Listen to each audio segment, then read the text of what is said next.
Crystal Stilts! Radiant Door! Hi everyone, Anthony Fantano here, the internet's busiest music nerd, and it's time for an EP review, the new Crystal Stilts EP, Radiant Door. These guys are a New York psychedelic rock band, but not like psychedelic in the cliche kind of 60s acid crazy guitar solos kind of psychedelic. It's more of an eerie psychedelia, kind of like listening to the Velvet Underground perform from beyond the grave. I loved the debut album these guys dropped, and the last album that they put out came out earlier this year. I reviewed it and loved it as well. So of course I was pretty excited to get into this. And my experience was... there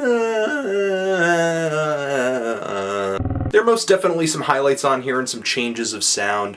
Crystal Stilts experiment with throwing some new instruments into their kind of eerie, reverbed, overbearing mixture. For example, the acoustic guitar that I'm picking up on the first two tracks, and some of the organ sounds are a little bit more audible. Everything doesn't feel as dense as it's been on previous records, and in a way that's a good thing. It's kind of a lighter side of Crystal Stilts. It's a somewhat more accessible side because it doesn't sound as noisy, it doesn't sound as ominous, it doesn't feel as difficult to decipher, while still maintaining a lot of effects, a lot of strangeness. The acoustic guitar strumming on the opening to Dark Eyes actually reminds me of the Kinks song This Time Tomorrow, and the second track on here just has this very driving beat that I like a lot. There are some downsides to this EP though. The third track has kind of a cliche spaghetti western-ish twangy guitar lead that,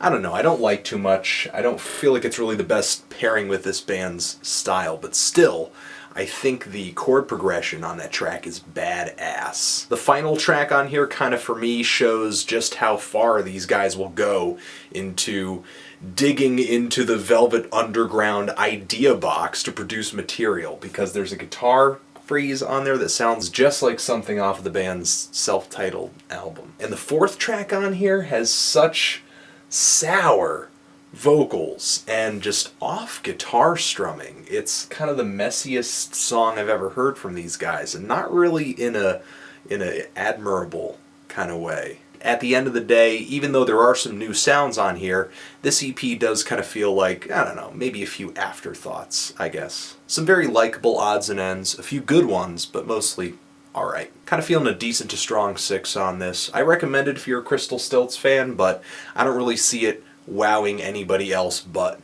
fans, I guess. And I'm a fan, so there you go. But what do you think of this thing? Do you love it? Do you hate it? Why? And what do you think I should review next? Anthony Fantano, Crystal Stilts, forever.